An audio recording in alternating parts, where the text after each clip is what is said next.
The Mind the Game podcast episode with Kevin Durant was recorded well before he joined the Houston Rockets. It was actually recorded last season, but he would go on to roast one of his new Rockets teammates, Dorian Finney Smith, during the episode.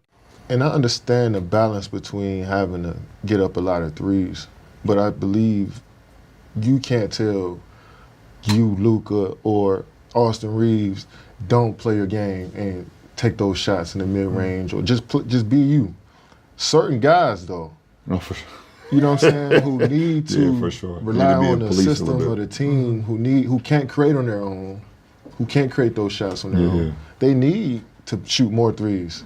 So I remember we was in a game against Cleveland and George's Niang. He liked to talk a lot of shit. I love George's, but he talked a lot of shit. And he telling me, like, I hit a couple mid-ranges in a row. We down like 15. Like, you need to shoot more threes. I said, no, these dudes around me need to shoot more threes. I need to play my game. Right. You know what I'm saying? Because if I get into this paint, and because y'all gonna collapse on this mid-range and I kick out to one of them, I'm expecting them to shoot the three, not dribble into a mid-range. Like, that don't make no sense. But the best players on the team, you can't turn them into robots. You're exactly right. So we did a whole episode on this.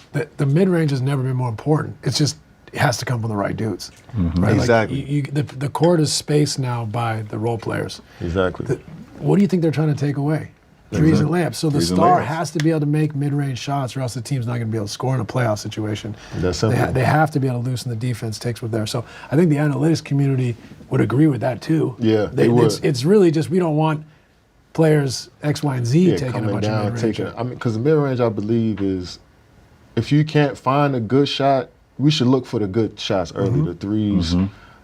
Attack the paint. Attack the paint, try to get layups, try to get threes. But when it's 5 to 6 seconds on the clock, get a ball to the best player.